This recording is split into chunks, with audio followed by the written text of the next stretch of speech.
We are starting to get many younger students now where they are fresh out of school. We're not a degree granting institution. We just focus on excellent flight training. Our typical program is completed in less than a year. So a student that's highly motivated is able to get started with us, go through their CFI training and join industry in about a year. Welcome into the Future in Flight podcast, coming to you from a hangar somewhere near the flight line, where somebody just dropped off one of those fake fireplaces for us all to stare at. I'm your host, Shawn Staerker. What does it take to run a flight school that maintains a 90% student completion rate in an industry where many schools see 90% attrition? Today we're heading to Tulsa, Oklahoma, right in the heart of the country, to sit down with Yuri, Milner, and Robbie Sturdivant from Riverside Flight Center. For 25 years, they've been doing something different: student-first training, in-house maintenance, examining authority, and a philosophy that says the best way to build great pilots is to actually care about their success. From discovery flights that let you really fly the airplane, to career pathways that get you from zero to airline ready in under 2 years, this is vocational flight training done right. So let's pull up a chair, grab some beef jerky, and talk about what it means to build pilots the right way. Welcome into the Future in Flight podcast. You guys have been so kind to join us, and we're going to talk about the flight training landscape. We're going to talk about the incredible work that you guys do at the Riverside Flight Center. You have some really unique ways that you approach flight training. We're going to talk a little bit about that, and of course, success stories. Everybody wants to hear how the students are doing, so we'll talk about that. And one thing I have to ask is, how's flying in Oklahoma? We'll get to that. So guys, welcome in. Thanks for joining us on the Future in Flight podcast. Thank you. We appreciate the opportunity to speak with you. Absolutely. It's really a pleasure on our end. Jacob just has said so many great things, and I know he's a great judge of what is awesome and the awesome people in the industry, and we can definitely hear that there's active training going on, and I love that. That's how airports should be. I can't stand a quiet airport. It's like a skinny chef. It's very busy here all the time. Is it really? Awesome. Well, tell us a little bit about where you're based. Give us a picture of where you are physically right now. So we're located at the Tulsa Riverside Airport in Tulsa, Oklahoma, pretty much in the central part of the United States. And we are at a Class Delta airport that is the busiest airport in the state of Oklahoma. So we are a controlled airport. We have a lot of challenges sometimes with students as they begin their flight training in the controlled towered environment because it's so active here. But if you can fly at Riverside Airport, you can fly anywhere in the world. Well, that's it. That says a lot about the environment that you're in. You're preparing individuals for the busy case that they're going to find out at some of these busy airports. And it's great to be able to train and have that, even if you're just going to fly somewhere that isn't as busy. I know for me, I get task saturated pretty easily, so it's nice to have that practice in a busy environment. What is flying in Oklahoma like? It looks like it's just wonderful, good, open land, and just a great place to fly. Yeah, so when Yuri set up, way back when, part of the reason he selected Oklahoma was because of the environment here. So we've got a lot of features that we don't get in other parts of the country with weather, which is important as a pilot when you're going through flight training to get that experience in windy conditions, challenging marginal days, things like that, where that opportunity might be limited if you're in a different location on a coast where the weather tends to be less windy, maybe more favorable for recreational type flying. So as a commercial pilot, getting that exposure in an environment where there's a lot of activity, where there is a lot of weather that can be challenging for students to adapt to is really important. And when Yuri set up, one of the values that he picked in Oklahoma was the fact that we do have over 300 VFR days a year. And so when we have challenging conditions, it's still generally flyable weather outside. We're not dealing with low overcast days where it's IFR for weeks on end. So that's an important consideration that we kept in mind. And another variable was the cost of fuel. Being here in central Oklahoma, the cost of fuel is a little bit cheaper than other parts of the country. And I think that was an important factor to help keep the price competitive with other schools out there. Really well planned out. I mean, Yuri was just on it, thinking about where a great place to set up a flight school is. And it sounds like the environment is just really advantageous for the student. And not for nothing, this the 2026 marks your 25th year in business, so got to be doing something right. Some of those choices must have shown to be beneficial. We think so. You have any input on that, Yuri? Yeah, no, Oklahoma's been fantastic. It's not just the airspace is really good. We've got controlled airspace. We've got uncontrolled airspace. We must have 100 airports within an hour's flying distance as well. And the people are pretty hardworking in Oklahoma. I think that's the key part is people turn up every day. Doesn't matter what the weather is. We've got a big storm coming in today.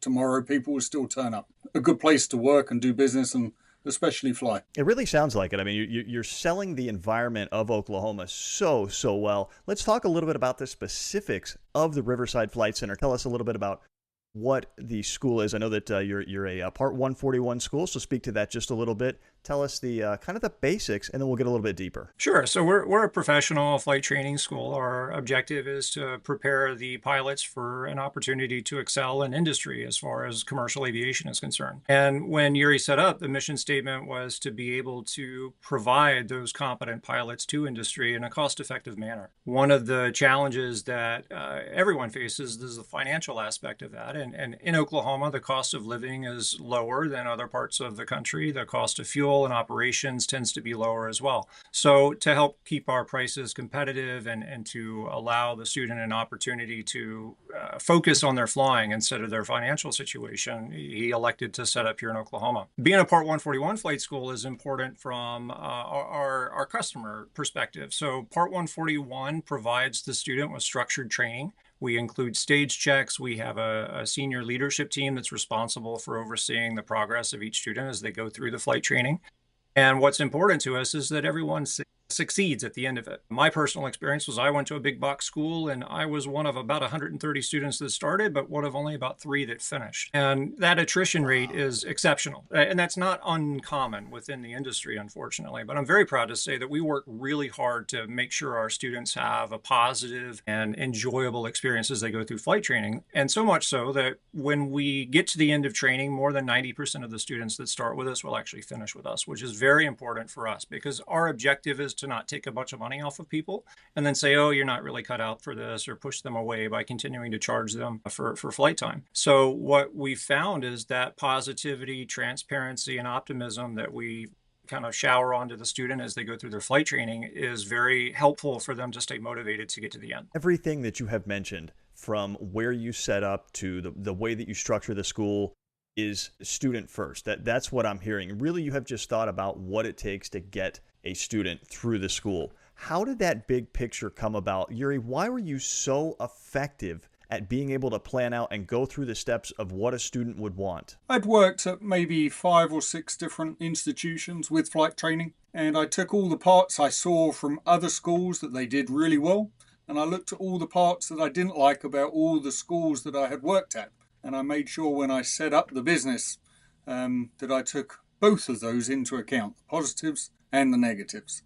I think the biggest thing we really focus on is the education part of making a pilot. And that's the part we all enjoy. You know, there's lessons, there's grades and everything else. Watching students come along, going solo by themselves, earning the private, and even afterwards when they start instructing for us and then they move to an airline. It's really fun to be involved in that all the way through the whole process and to see it.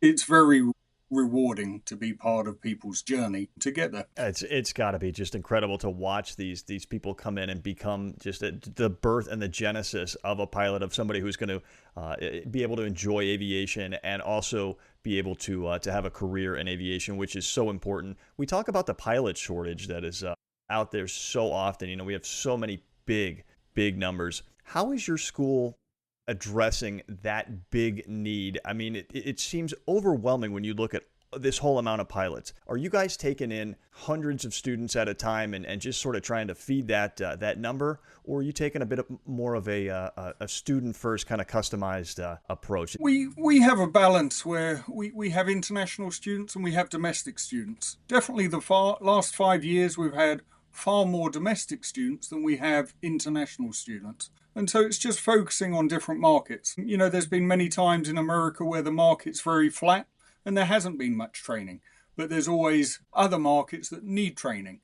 But for the last 5 years, the main market that needs pilots really has been the American market. And being in America, we've wanted to be part of that to help solve the problem. And so I'd probably say now our student base is 90% domestic students.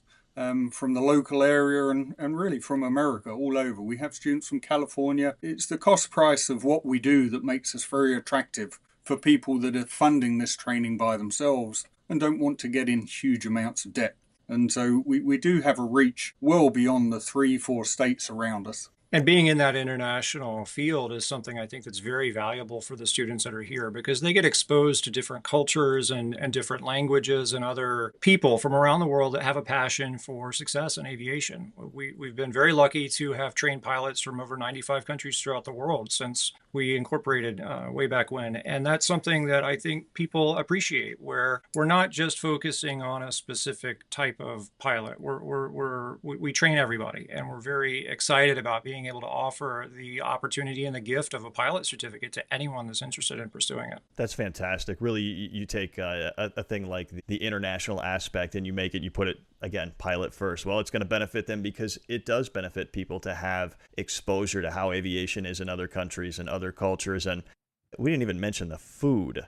My stomach is always talking to me. So the international component to food is just fantastic. It makes the long learning days a little bit better. Tell us about what a typical day is like at the Riverside Flight Center. So we're always starting out in the morning with getting everybody here to the airport, obviously, taking a look at the weather. And generally, we kind of do flight training and ground training concurrently. So some of the students, as they progress through training, will be enrolled in a ground school.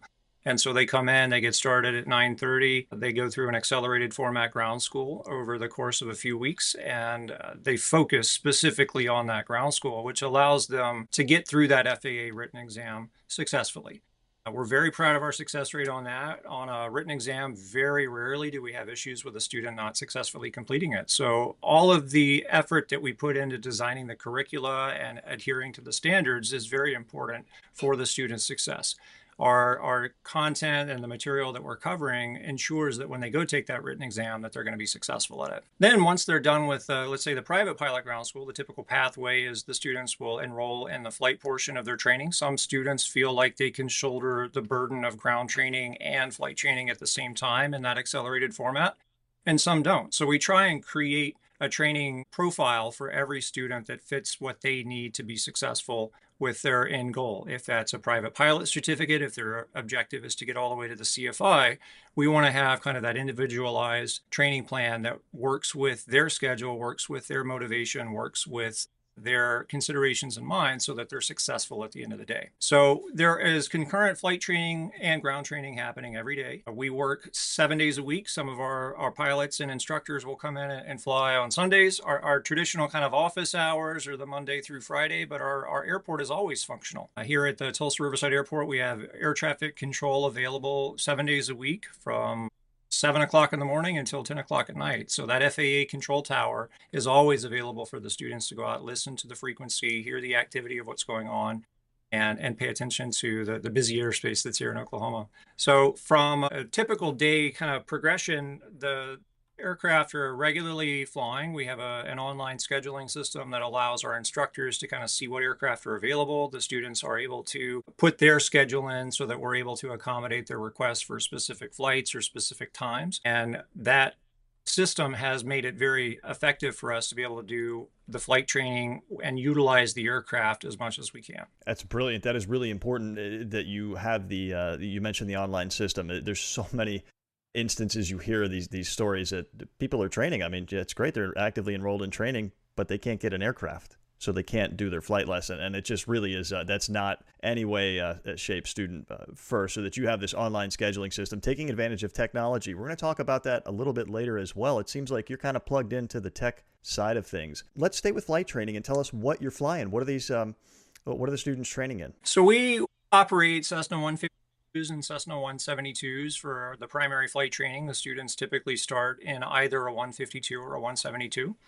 Our philosophy on training is the technology that's available out there today is phenomenal for experienced pilots. But when you're just getting started in industry, that can be very overwhelming for a lot of students and very distracting for successfully learning how to fly visually by looking out the window. And our goal is to make sure that the students have that very foundational visual flight training accomplished in an aircraft that's not going to distract them so that they're successful at the end of the day. So although our aircraft aren't necessarily the newest aircraft out there, they're very good at training. And the 152 was really built for that purpose. Same thing for the 172. They're very accommodating aircraft.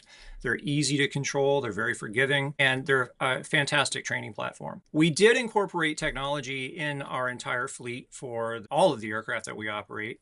And we use the Lynx 9000 transponder, which does ADS-B in and ADS-B out, and that syncs up with the student's iPad. So part of their enrollment when they get started with us is we provide them with an iPad mini that's able to Wi-Fi with the aircraft, and you're able to get weather, NOTAMs, TFRs, obviously traffic on ForeFlight in the actual aircraft. As the students continue to progress, we're big believers in utilizing simulation for providing experiences that you can't safely do in an aircraft. When you start learning how to fly IFR, that can be challenging if you're actually in those conditions, trying to learn how to keep the dirty side down, so to speak. So we start students out in the instrument course by working in the AATDs. We have 8 simulators here, and out of those 8, 5 of them are FAA AATDs, or Advanced Aviation Training Devices, and they mirror the training platform that when the students progress to the actual aircraft, there's a lot of similarity between the simulators and the actual aircraft.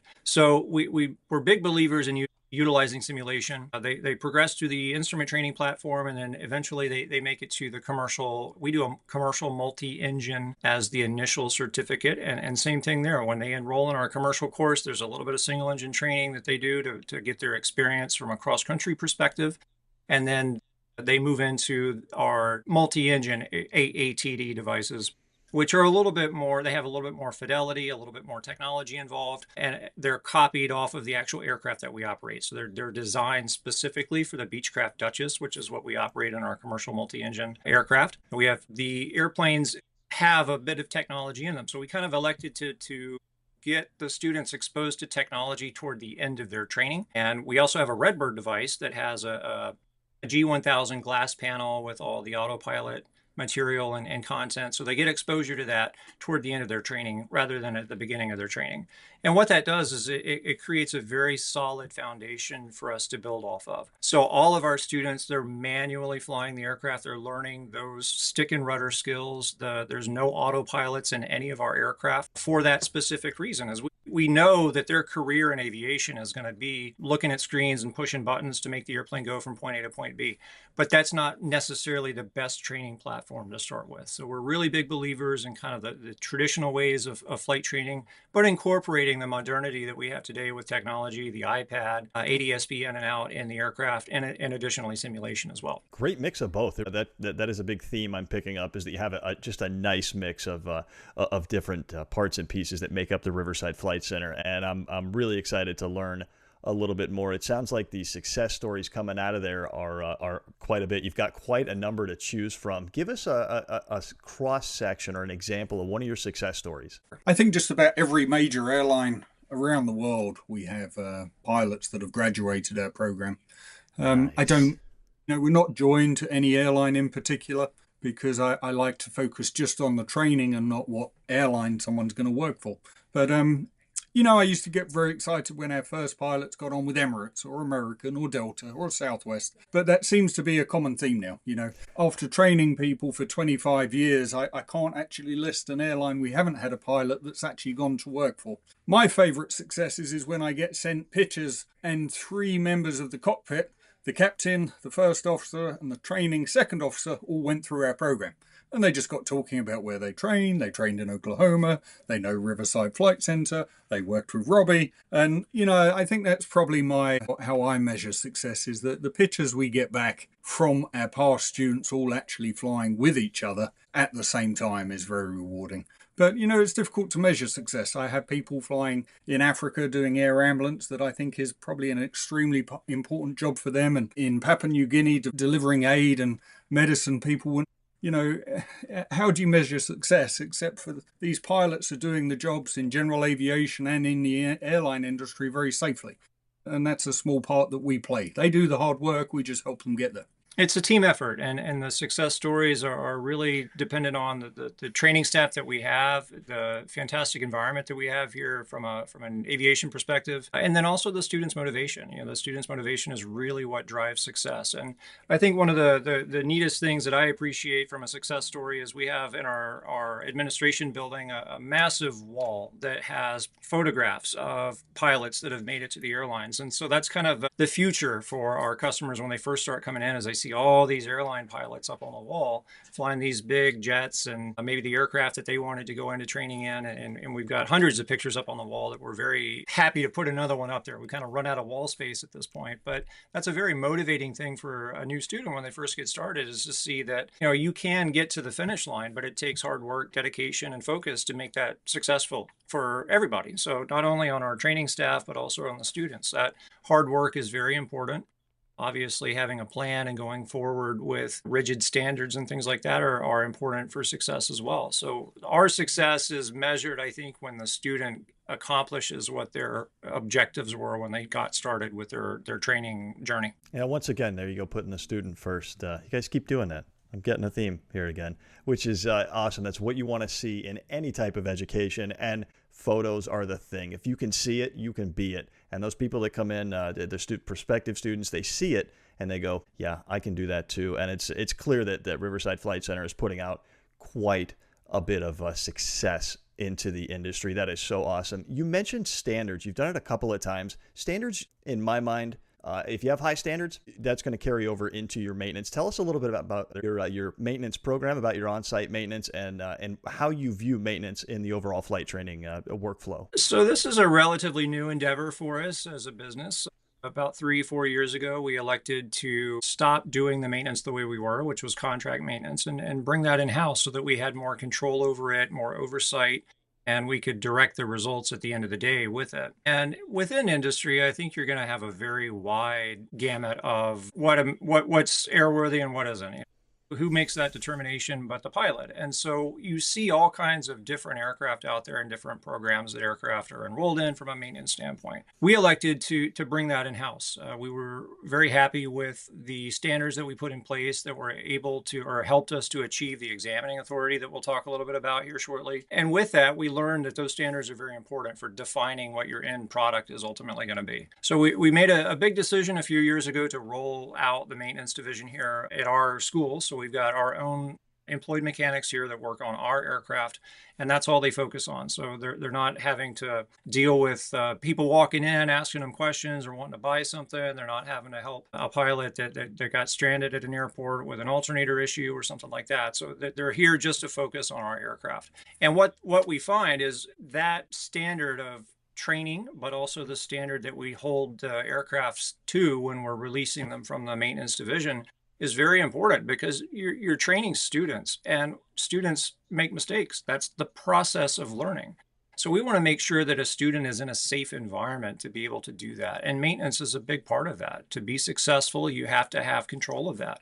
And we've learned that we don't necessarily do it objectively the best way, but we do it the way works for us and works for our students to keep our safety standards where they need to be at. Well, you mentioned standards, and you mentioned just like any good aviator, any good pilot, you bring as many variables under your control as you can for success. And one of those is the examining authority. You mentioned the ability that you guys have to be and possess the examining authority. Give us a little bit about why that is an advantage and how that plays into the training. Why is that beneficial for the student? So examining authority is a fairly rare privilege within the certificated flight school industry. Part 141 allows a school that has a demonstrated record of success to qualify for examining authority. And what that does is invite the FAA into a lot of scrutiny and oversight. So we have to make sure that we're doing things properly and correctly by setting standards very high. Now, we match the ACS, obviously, but we can control what is happening through the process of stage checks to make sure that when a student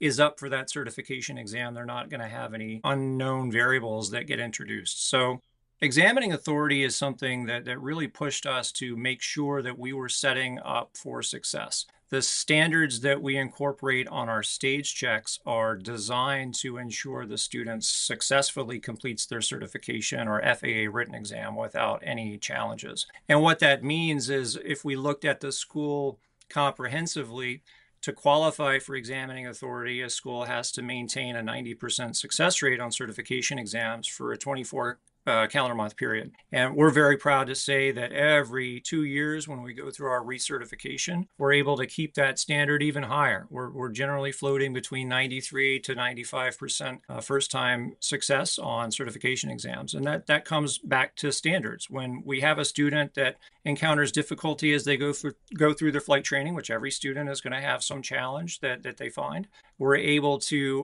help them get across the finish line by ensuring that we've covered any areas of deficiency in the training so that they don't crop up when they go out to do a certification exam. That is an incredible 93 to 95% is just wonderful. Congratulations on all of your success and being able Thank to you. put that out into the industry. Let's take a quick break from this conversation to tell you about one of our wonderful show supporters.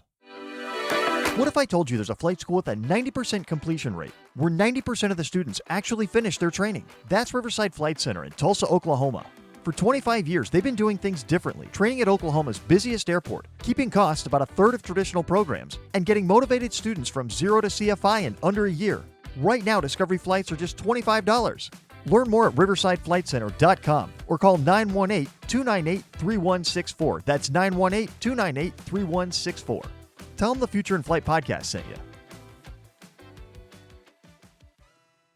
And now, back to the conversation. How do you keep your students motivated through these some of these tough times that they might have? You mentioned some of the students going to encounter something that's a difficulty. And then forward that and put that question on yourself. How do you yourself stay motivated to continue to produce 93, 95% success rates? Well, that's a tricky question. I think I would approach it by saying vocational flight training is maybe a little bit different than collegiate flight training. So generally, if we look back 30, 40 years ago, every pilot in the United States was trained vocationally. And only in the last 10 years or so have we seen this advent of the collegiate environment really grow and develop, where the majority of pilots being certificated today are coming from. Within the vocational environment, we're just here to do one thing, and that's create the best, safest pilots that we possibly can. To stay motivated, we find that incorporating positivity and optimism and giving a student a very clearly defined objective to achieve at the end of the day is very important.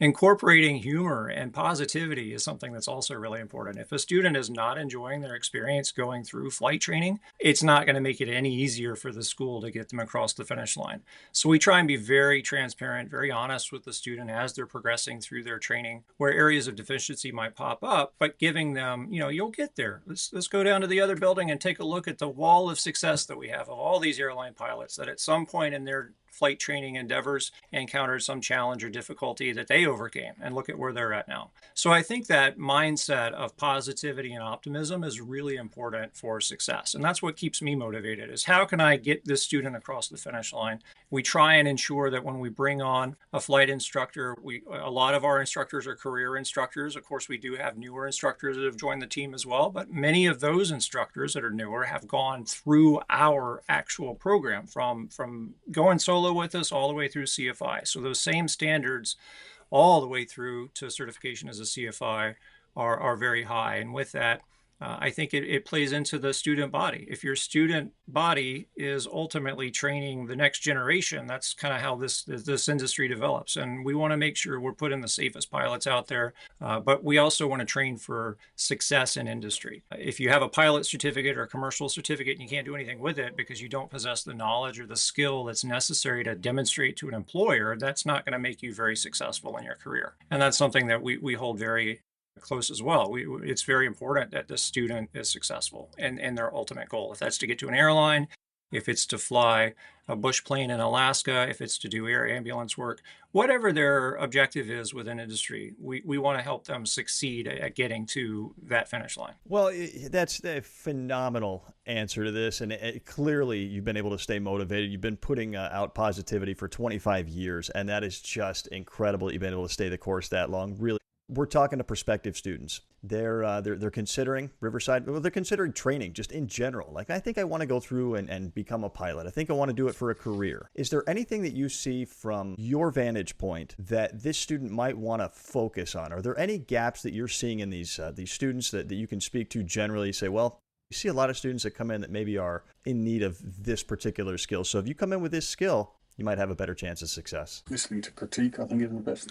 Yeah, that's a great answer. I think the critique and feedback is a very important challenge that we face today. Youth of today are not necessarily receptive of commentary for for their performance, and we have to be very diplomatic when we deliver that, but also incredibly honest with people. Making a wrong decision in this industry can result not only in the death of a pilot, but many people, and that's something that we take very seriously. Our record of safety demonstrates that. So we want to make sure that our students are successful. We've said that several times, but also that they're safe. And when you have a student going through flight training that shuts down when you say, hey, that wasn't the best landing, let's take a look at what happened with it.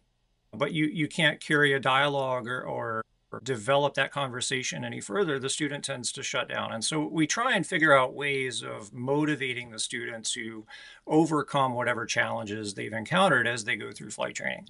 And like I said, every student finds some area very difficult and some other area very, very easy. So each journey is unique as they go through training. But I would say universally, the acceptance of criticism sometimes is a challenge that we have to overcome. Experience is a big factor in being able to deliver that message in a way that the student remains positive, optimistic, and sees light at the end of the tunnel, so to speak. Wonderful, great answer, as all of them have been. You mentioned fun. Got to keep it kind of lighthearted. This is a very serious thing. Aviation's very serious. We talk about high standards, safety, all very serious topics.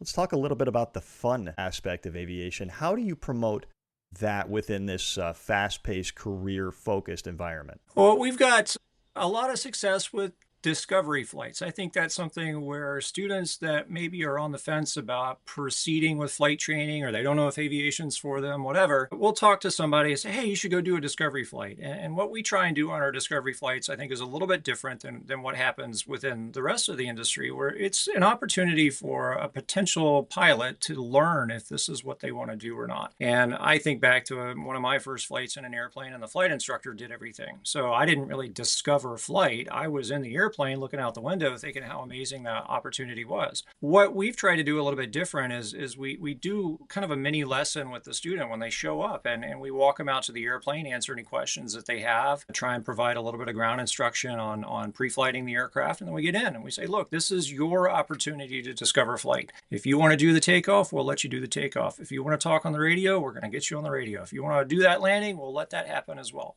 But we're going to do that within the safety realm as well, right? So we're not going to let bad things happen, but we want that student to have a successful discovery flight. And it's worked really well for us. Many students come back and they have this massive smile on their face. And they're like, I didn't know he was going to teach me how to land, or I didn't know I was going to be able to do the takeoff. And our pilots that do the discovery flights find that really rewarding, where they're able to provide that instruction in such a way where what they say ultimately transforms into the student doing what they need to successfully do a takeoff, do a landing, talk on the radio, things like that. So I think that's something that is very fun that we look forward to is introducing new pilots to aviation, or new potential pilots to aviation. And we're trying to expand that as much as we can. One of the promotions that we're celebrating for our 25th year is we're bringing back a promotion we did years and years ago, where a discovery flight is a $25 cost at this point. So we're subsidizing the cost of providing an opportunity for the youth of today, or any pilot. We don't have any kind of criteria other than you can't have done a discovery flight with us before, and you can't do it more than once. But those are the only kind of limitations associated with it. So if somebody's interested in doing a discovery flight, we have a promotion that we're running right now for $25. You get a law book, you get ground instruction with a certificated instructor, flight instruction, and you get to do as much or as little as you want to do while you're in that training environment with that instructor. So we find that very fun as well, as that breaks down barriers to entering into the industry. And I think it makes it fun because people are surprised by that. How are you doing that? And we really enjoy being able to offer the experience of flight to anybody that's interested, or maybe just curious that wants to go out and give it a shot and see if this is something that they can be successful at. That's awesome. That really does remove the cost barrier associated with aviation. That is so cool. And the fact that it is more adventurous than your standard discovery flight. You know, discovery flight, learning to fly on a discovery flight often to me is like learning to ride a horse on a trail ride. It's just It's the same thing, and the instructor is just doing the same circles, so he's not really stimulated. Now Mhm. you're incorporating fun. I'm going to show you some skills, what you really came to do, other than just a rip around the patch. That's a strong identification, being able to identify something that will appeal to a little bit more people and get some more people in and excited about aviation. So you guys are just looking at things from many different angles. How did that come to be that you guys got so smart? What did you do to get here? A lot of mistakes along the way. I don't know, challenges maybe. I think Yuri could probably speak to a lot of the experience that we've had over the years. I think the biggest focus within flight training is just focusing on the education and enjoying it. Too many people get into this and try and make a lot of money out of this, and it's about teaching. And with it being about teaching, it's about bringing people along.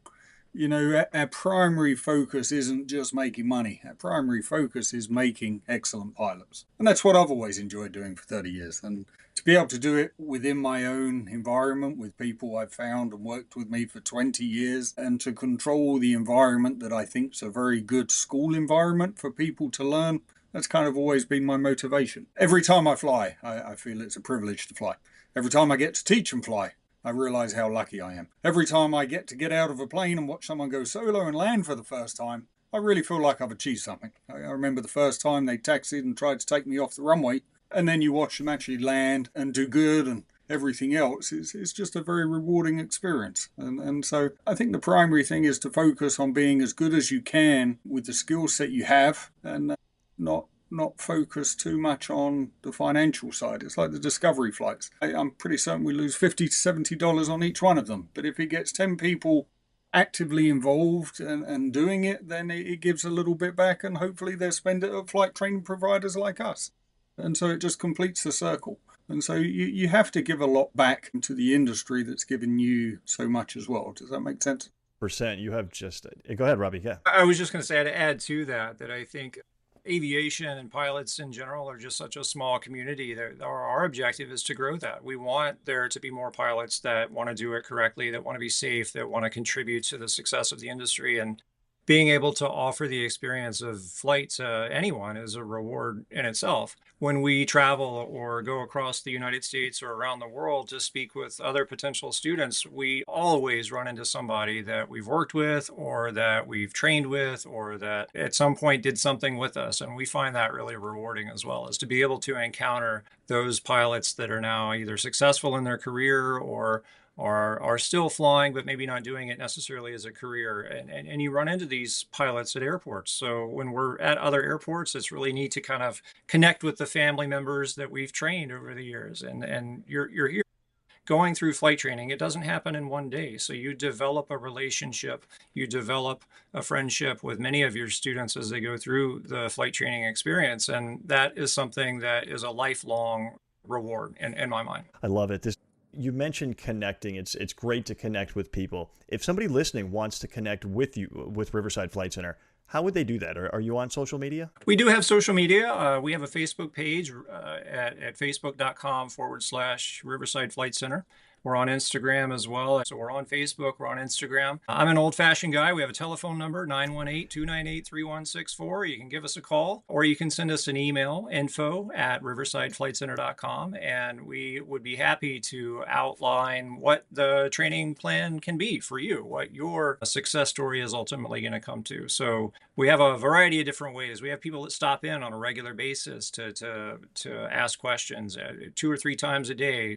A random person will come in and say, hey, I'm interested in pursuing flight training. So if you're here locally or you're in the surrounding area, feel free to drop in and meet with us. We're happy to talk to you, answer any questions that you might have. Give us a call, send us an email, reach out to us on Facebook. We're here, and our job is to promote aviation and answer questions. So we are able to do that as much as we possibly can. So please reach out to us. I'm pretty excited. We're going to put all those links and the number in the show notes, of course, so that everybody can access that. And I'm kind of excited to go out there and step into your environment. I know that when I do, it's going to be warm, welcoming, motivating, and so we're going to be able to talk shop and just have a great time out there. I am definitely on the hook for a visit.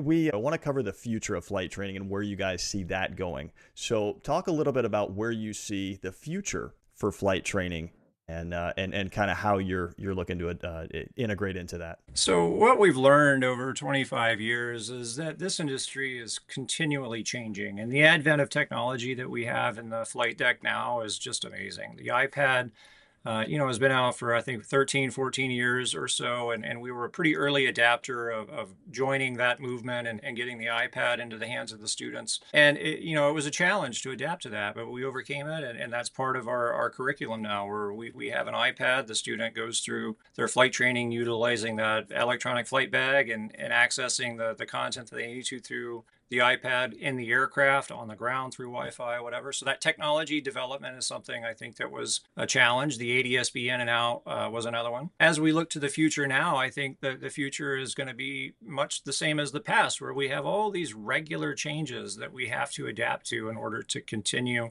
to provide excellent flight training to our customers. One of the things that's on the horizon now is the modernization of Part 141. And I'm happy to say we're playing a role in that as well, working with the FAA on developing the new set of regulations that ultimately are coming down the line from a Part 141 perspective, since the rules were written about 80 years ago. So we've learned a lot in flight training. We've also learned that the FAA kind of moves at a glacial pace, but we've seen that change just in the last few years, where things are moving much quicker than they had earlier in the life of RFC. So I think that's one of the challenges that we see in the future is the regulatory framework that we have to operate under, that everyone has to play by those rules, but also the technology and the advent of the amazing AI and stuff that's coming out of the technology centers today. Who would have thought that pretty much every airline pilot out there now is using an iPad? And we're happy to say we weren't the first, but we were early adopters of getting that into the hands of students to start learning that from the beginning. And I think that technology is something that is going to continue to change, and that makes the future of flight, I think, an opportunity for us to participate in. Participation, indeed. I mean, you started out participating in making pilots and contributing to the industry that way. Now you're contributing to the industry in helping to revitalize some of the rules of Part 141 and ensure the longevity of that system. So just adding a lot into aviation. You mentioned challenges in the future of flight training. And I think that's one thing that we see as a big challenge moving forward in the future, is many of the pathways that are available where financing opportunities exist are the collegiate pathway, which takes 4 to 6 years for a pilot to become qualified and then move on to the rest of their career. In a vocational environment, that training time frame is much shorter, much quicker. Our typical program is completed in less than a year.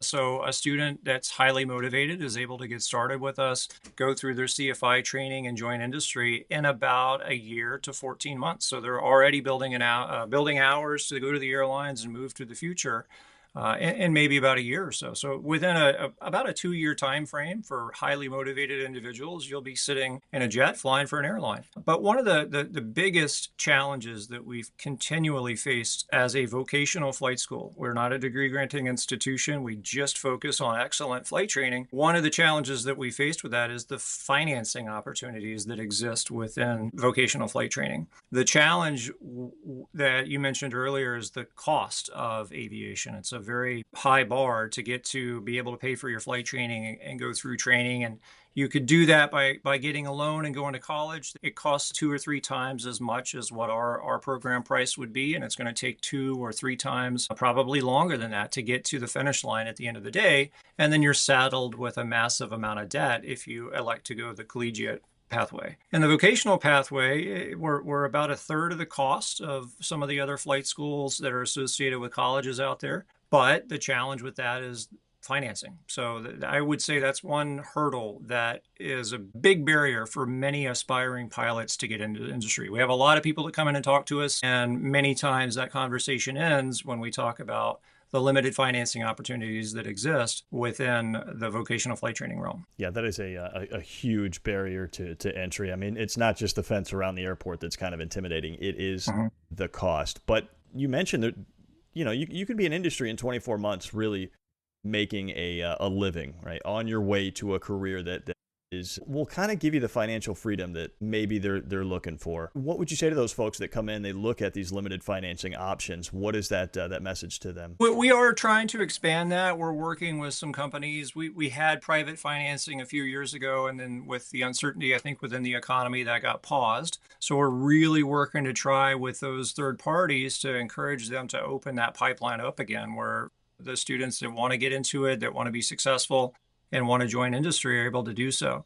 But I would say pressure from the student to these private financing companies or these vocational flight training schools that have those financing opportunities is something that would be really relevant right now. So if we're able to kind of collectively say, hey, we need this, it would be a massive, massive improvement within industry. And we'd see large numbers of pilots begin flight training. The downside of the collegiate pathway is the time frame and the cost. And vocational flight schools are an alternative to that have equally high or higher standards. And we're very proud that we've worked really hard to make sure that those standards have allowed us to achieve that examining authority and be successful with our students getting across the finish line. Really the clear choice. I mean, if you don't want to do that traditional collegiate pathway, man, vocational is just the way to go. You want to get in the industry. This Part 141 sounds like it's it. Get in the door, get trained up, meet these high standards because you're training and you're constantly keeping it in your environment, and then get out and get into industry. So that really sounds like where the alternative to the collegiate route can be. Right. Yeah, we agree. So that's something that we see this overall battle sort of in the larger vocational versus collegiate, and vocational schools oftentimes were just sort of looked at as like, well, it's vocational training. Whereas now we're starting to see a little bit of a shift in that. Are you seeing some of that mentality moving away from, okay, it's got to be that 4-year degree to, man, vocational training is really a way for me to get into the industry and start making a living? Absolutely. Many of our customers that come in that want to get started are not fresh out of high school. They're in a career that they're unsatisfied in and they want to make a shift. So we're able to provide the training in an accelerated format that allows them to get into industry faster and start making that paycheck that they need from the airline or wherever they ultimately share their skills at. The collegiate pathway is not necessarily a bad fit for students, but it's something I think many students aren't aware of when they first get started in aviation. There's so much unknown with a new student, trying to explain to them the pathway to certification, the opportunities that exist. And unfortunately, a lot of times there's some bad apples out there that will tell a student what the student needs to hear for that student to go to that school and have a miserable experience. We're not the best fit for every student, but we want you to be successful, and we're going to do our best to make that happen.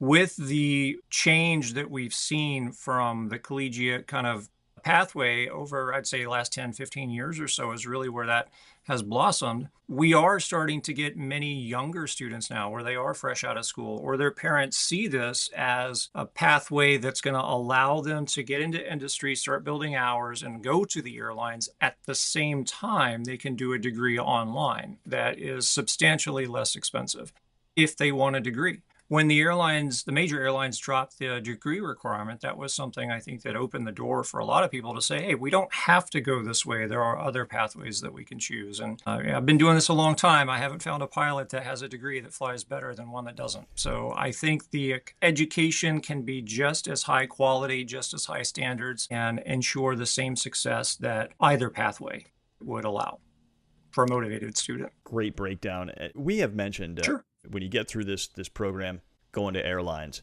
But Yuri talked a little bit about some different jobs other than airlines. Now, if somebody's listening and they're like, maybe the airline isn't my thing, but man, I want to fly. What does that landscape look like for them? Are there some other gigs out there they could do? We see an opportunity in pretty much every avenue within the industry. What we've seen recently is a significant growth within the corporate environment. I was just reading a report a few weeks ago talking about the record number of deliveries of corporate aircraft to either private operators or businesses that are doing their own flight department kind of thing. So that would be one avenue that people could choose. Hiring trends within the corporate aviation realm are similar, if not better, than what you experience going to an airline. So the airline life isn't for everybody. That can be a challenge for pilots that have families or aren't able to be away from home for extended periods of time. And the corporate environment can be an alternative to that. It's not always the best fit for everybody because now you're on somebody else's call. They're going to call you up instead of having a set schedule. Being a pilot means sacrificing things. And unfortunately, sometimes that can be your personal optimism and positivity. But I think when a student sets their goal at a certain direction, they'll ultimately achieve it with the right guidance and instruction. So, whatever a student might be interested in, there's probably a way to get aviation involved with it. We've seen a lot of development recently within the unmanned aerial aircraft or drones. And so we're exploring that and offering programs to educate maybe pilots that don't want to fly in an actual aircraft, but they want to fly an aircraft from the ground. And so that's something that we've set up here recently in the last few years. We're really eager to train up the next generation or the new generation, I guess, of drone pilots and make sure that they're able to integrate into the National Airspace System with manned aircraft pilots. So there are tremendous opportunities within aviation, but being a pilot is contingent on having a certificate. So if you have this goal in mind, you have to get a certificate to get to that goal. And unfortunately, I think a lot of people put the cart before the horse sometimes and don't consider the certification process of what's involved with that and what alternatives are out there for students that might like to explore a different way of doing things. And that's kind of how we operate here. Is we're a traditional flight school in the sense of Part 141, Part 61 training. We do that. We work with the FAA, but we're also a non-traditional flight school in that we're a very small knit community. Like I said earlier, we like to have fun. We're a very laid back environment, but we're also very serious at the end of the day of making sure that you achieve the standard that you need to in order to be successful in your career. 25 years, over 95 countries represented, graduates flying for virtually every major airline around the world, and that incredible wall of success stories that greets every new student who walks through the door. What struck me most about today's conversation wasn't just the impressive numbers, though a 93 to 95% first-time pass rate on check rides is absolutely remarkable. It was the philosophy behind those numbers: education over profit, positivity over pressure, and the genuine belief that if you can fly out of Tulsa Riverside, you can fly anywhere in the world. If you want to learn more about Riverside Flight Center, whether you're considering that $25 discovery flight or exploring their accelerated professional training programs, head to riversideflightcenter.com. You'll also find them on Facebook and Instagram, and all those links are waiting for you in the show notes. Or if you're old school like Robbie and Yuri, give them a call at 918-298-3164. Before we turn off the fireplace and close the hangar door, if this conversation inspired you, please take a moment to subscribe to the Future in Flight podcast and leave us a review. It really helps other aviation enthusiasts discover these stories, and it means the world to us. Until next time, keep looking up, keep asking the dumb questions that make you the smartest person in the room. And remember, with the right training and the right people, that dream of flying isn't as far away as you think. We'll see you out there and up there.